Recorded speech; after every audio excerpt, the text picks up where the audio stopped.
When I create my guitar tutorial videos, I generally end up by playing the whole song through with a backing track that I've made, and unless it's really outside my range, I like to sing the song too. I like the energy that gives me. I actually enjoy doing it, even though I'm under no illusion that anyone flocks to my channel to hear me sing. That's fine by me. I have what you might call a functional voice. It more or less gets the job done. But you know, I do sing a bit out of tune sometimes. I might sing the wrong note. I might sing the wrong lyric. Frighteningly frequently something goes wrong and I just need to fix it. Usually it's enough just to do a little overdub there and then.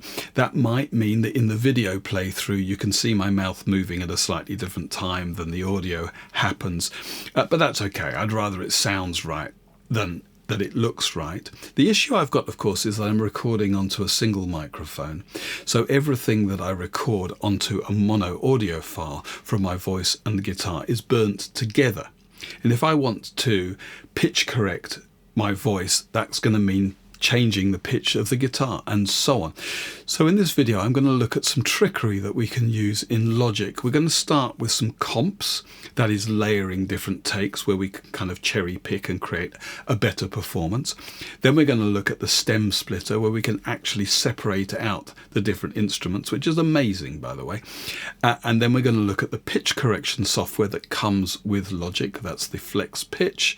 And then we're going to build some new comps out of the stems that we've split. We're going to have the vocal stems and the guitar stems, and we're going to create separate comps from those.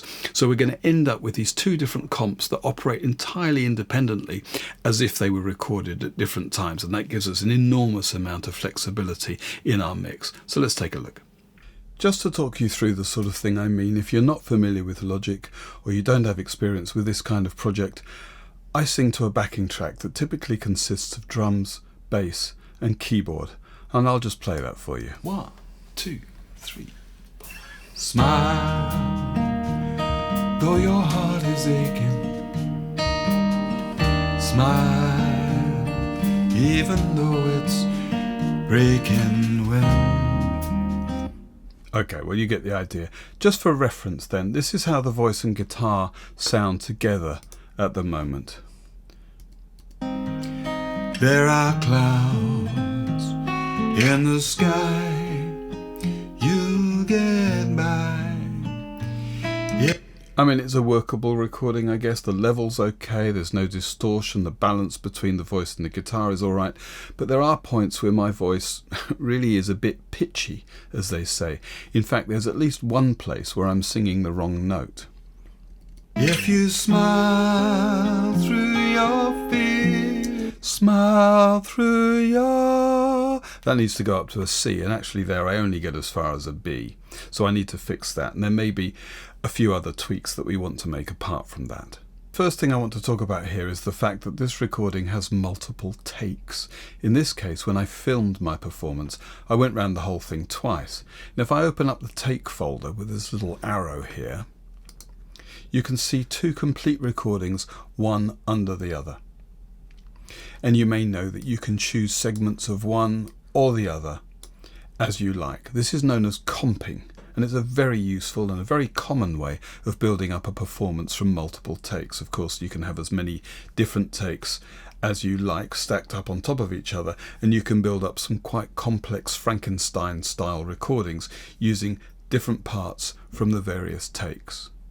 For this project I'm going to isolate the voice and guitar from each other so I can work on them independently, and I'm going to use the stem splitter function, which is a really exciting feature of Logic, but I actually can't access it at the moment. You can see that if I control click on the comp, stem splitter's grayed out, and that's because the takes are packed in this comp folder. So I need to unpack the take folder, and that happens to be right here, and there we go. I end up with 3 separate audio files actually. I've got take 1 as a separate audio file, take 2 likewise, and then I've got this third file here which represents the original comp, and since my original comp only used take 2, this file should be pretty much identical to take 2. So I'm just going to take that out and I'm going to focus on take 1 and take 2.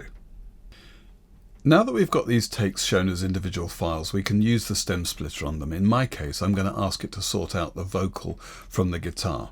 Now, it's worth saying at this point that depending on what kind of original file you have in terms of the quality of the recording and how similar the instruments are to each other that you're trying to get the software to differentiate from each other, and how complex and layered it is, the result that you'll get from this is going to vary massively.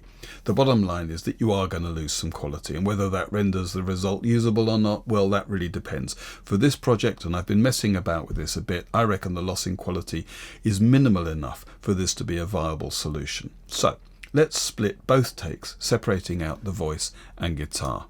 Again, control click, stem splitter, and I've got vocals and guitar selected. Okay, here we are, and let me just talk you through what we're looking at here. At the top, there's the file representing the original comp. We're not using that.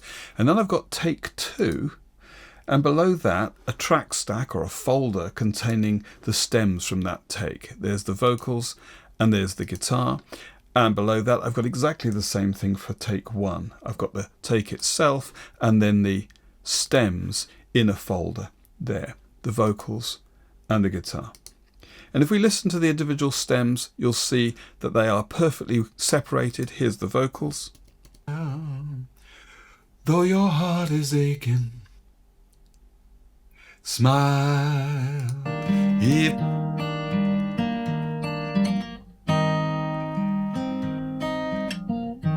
And there's the guitar, and there might be a bit of loss compared to the original, but if we play them together, I reckon they're perfectly acceptable. Clouds in the sky, you get by if you smile. Okay, the next thing to do is to lift these stems out of the folders they're in so we can operate them more easily. It also means that the effects on the stem tracks, here you can see the channel EQ and the compressor, they're legacy effects from the original comp. If we lift them out like this, then these tracks no longer have those effects applied, so we've got a clean slate. Let's just do that with the first take stems as well. Okay, and now we're ready for action.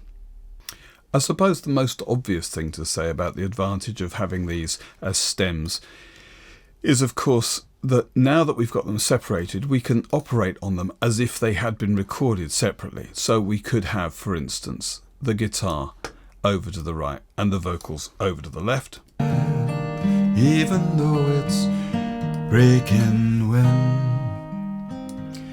there are clouds. And I can individually adjust the levels, and of course I can add EQ and compression and reverb and whatever else I want separately. But there is something else. If I select both the vocal takes,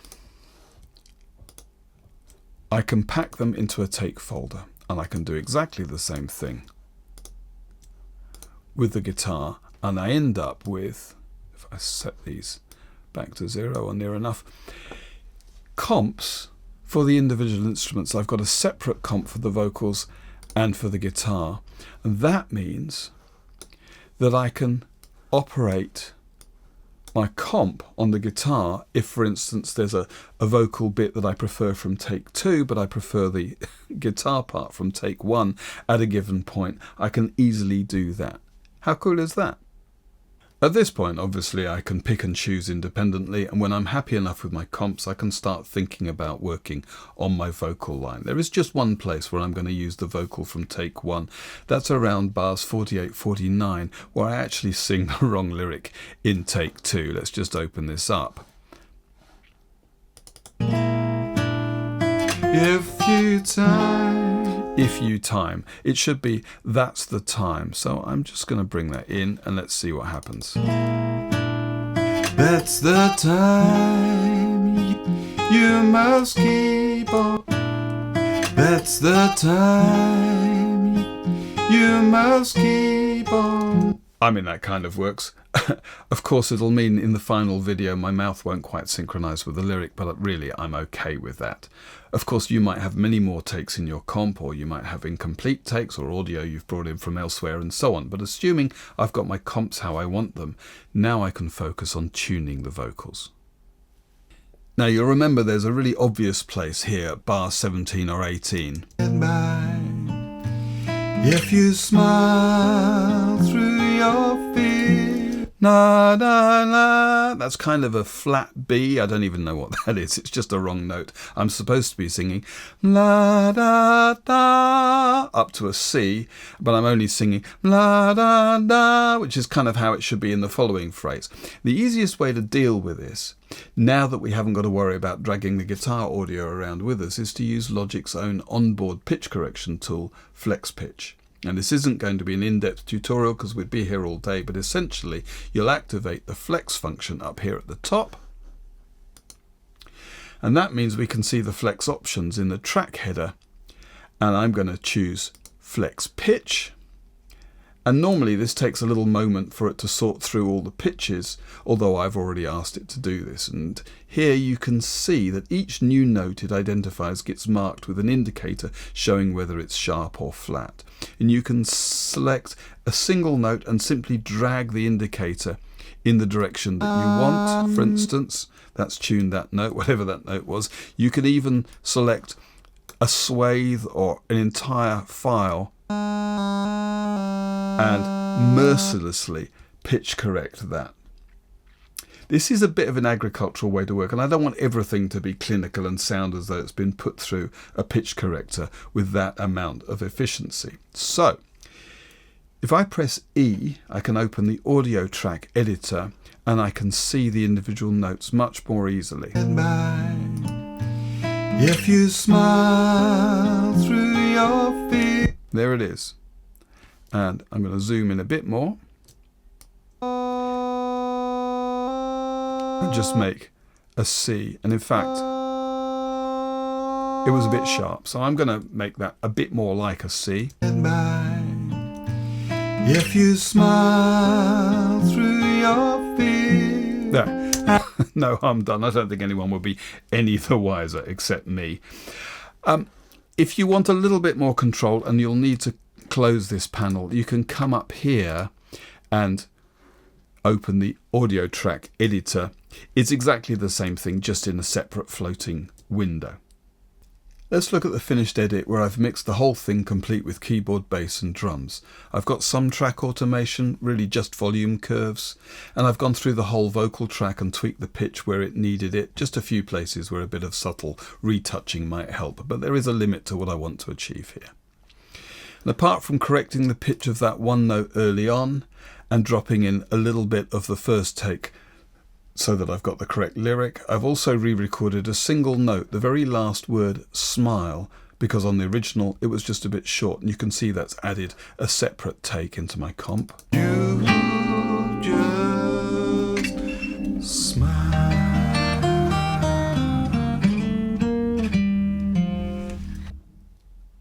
On the guitar track, I've got the luxury of pulling in a couple of notes from the first take where they were maybe a bit unclear or there was a bit of fret buzz in the second take, and now I'm really happy with that.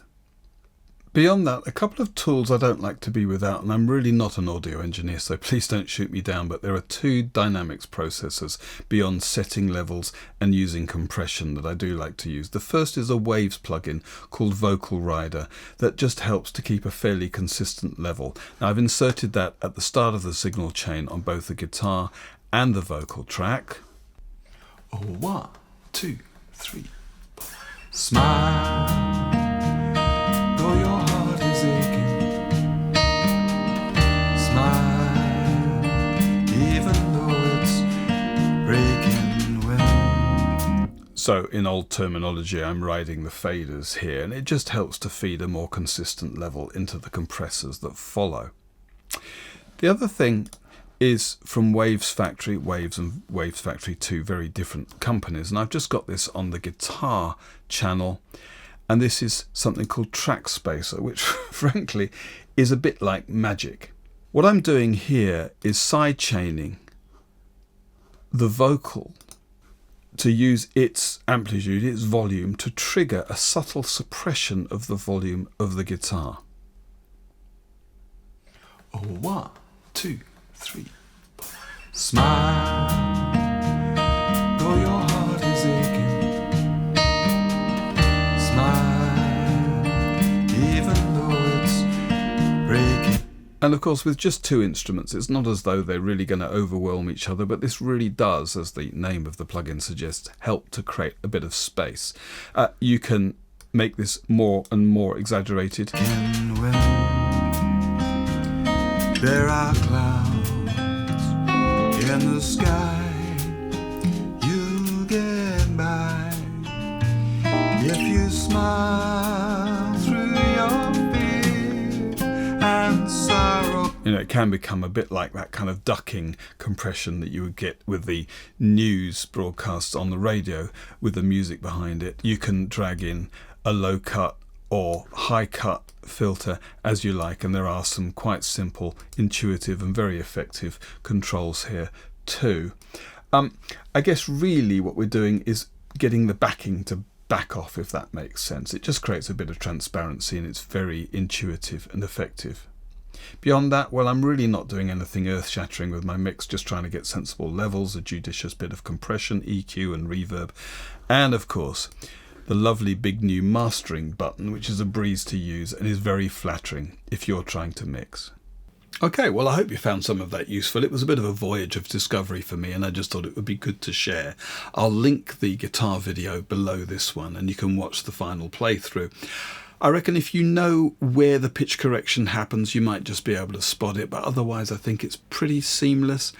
There is a slightly daft bit at the end where sma, that note carries on and my mouth is firmly shut while that note is still going on. But you know, it's all good. Anyway, thanks for watching and hopefully see you on the next one.